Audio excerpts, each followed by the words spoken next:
Good morning, Commanders. Welcome to the command table. I am Mathermar, and we have some SR15 Leshir for you, with a little bit of SR11 on the side. We are going to show you a couple different strategies that I tried out that didn't work so hot, and then we're going to show you some that worked very well. So if you will stay tuned, but first, if you would be so kind, please do like and subscribe. Also, if you want notifications when I drop new videos, hit that notification bell. And if you have any comments or if you have a build that you'd like for me to try, please do leave that in the comments below. So let's go ahead and show you what I've been working with. This is the golden build right here, and we will get to that in a minute. But I will show you some other things. We've also got Stigma's build. He's given me permission to show that as well. And if he does post a video about it, I will link to it in the description, but we will see how that goes down. But anyway, he did give me permission to share it, so we will get to that in just a minute. I'm going to show you what I'm using for Powerstones. One of the first things that we want to cover is the difference between using the Force Resistance Elixir and Unshackle. The Warhounds had block on them, and we'll show you the actual videos in a minute. We'll do one right after the other. But in the previous raid, we had block on all of our Warhounds, and that worked fantastic for that raid. But now we would need to replace all of those block with Unshackle if we don't want to use that Force Resistance Elixir. And you'll notice that since I have replaced with Unshackle, I'm not using that Force Resistance Elixir anymore. So we'll show you that here in just a minute. But the Wraiths, they do not need Unshackle, so we just put a bunch of Corrupted Damage and Corrupted Strike. Since we are using Immunity right here, we do not need to worry about the Corrupted Strike on those Wraiths.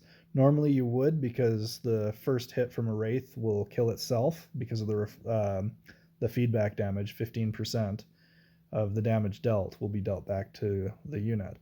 So since we are using immunity, we're okay there. If you had enough Powerstone slots, you could also use block, and that would solve it. But since we're using immunity, that doesn't matter. Then on the Warhounds, we started with block on one of the attempts, and then we switched to the Unshackle. Then on the Dire Wolves, we have Unshackle and damage 3s.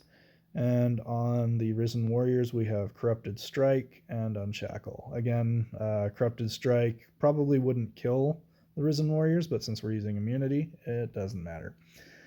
So there's that build, and then we have the Paladin build. Again, kind of same deal with the Powerstones. Now, you'll notice that when I tried this build, I did have the Force Resistance on it, and I only did it once. So since I've changed and put the Unshackle on all these, you don't need that anymore. You could probably get by with just the immunity. Okay, Warhounds and Risen Warriors all have the same Power Stones. The Drummer has ability 2 times 2 and Corrupted Protection 3. The Paladin, Unshackle, and regular Protection 3. So we'll show you that build. And then we also had a build where we used the Untamed Beast, and I had double Berserk on those, and we used Assassins as well. And those have Corrupted Damage 3 and Unshackle. So that's how everything is equipped. Now let's show you how it all played out. All right, so this was the first build that I tried. Oh, and I did use ECs with the Unshackle because they no longer have stun immunity.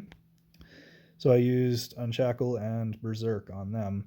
Now, the thought behind this one, and this is on SR11 on my secondary profile, was that you'd have a hybrid approach where the Untamed Beast comes from the top, the Eternal Champions go from the bottom, and then they wouldn't ever meet because Leshir would be in the middle, and you'd be able to kill them from both sides. If I had 2 higher level Untamed Beasts, then I'd just use those. But since I didn't, I went ahead and tried this, and we'll show you how terribly it went. All the stones go down, so it's not a huge problem there. The main issue is that the earthquake does percentage-based damage. So the Eternal Champions, even though they get much higher damage mitigation the lower health they get, the Earthquake's just going to knock them out. So Untamed Beast seems to be the clearly better choice given the percentage health deduction. Now this one didn't go so hot. If I could have cleared out those hammer throwers, it might have gone a little better, but I don't think it would have mattered anyway. So I tried it again, didn't learn. I was thinking, oh, I'll move a couple Warhounds up to the front, drop the Risen Warriors because the Assassins do fine. So that just doesn't end up playing out very well, and I still don't get them down. So then I switched to a Swarm. Now I'm only using the Immunity Elixir. There we go. So only Immunity, and again, Direwolves, all the Warhounds, I think I switched out for the Unshackle on SR11 early because I just have tons and tons of them. And yeah, so pretty straightforward, basically the same as what I'm going to be doing on SR15. And there's only 4% of health on the boss left. So, cruise right through, get all the Powerstones, it kills them and everything. But I figured I'd probably better show it with 100% health just to make sure that it does work. You can see the damage that we did to the boss for the total, and you know that it would get him. But I just want to make sure I show you, yes, it does work. 100% gets them all the way down with a second and a half to spare, and then everything else is gravy. So there's that, and then we're going to move on to what we did on SR15. So SR15, I showed the SR11 ones first because that's kind of where I do my testing, my research and development, and then I come to SR15 to kind of utilize what I've learned.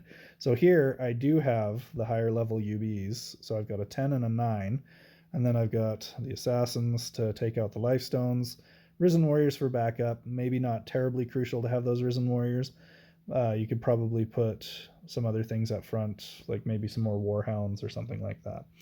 On this one, I am using Immunity just to push through and clear out that front row without having to worry too much. And I've got the Power and Regen Elixirs to help out as well. I figured it doesn't do any good to use Health Elixir because that just gives you a larger health pool that the Earthquake is going to do the same percentage of damage to. So I figured Regen was better than Health in this circumstance.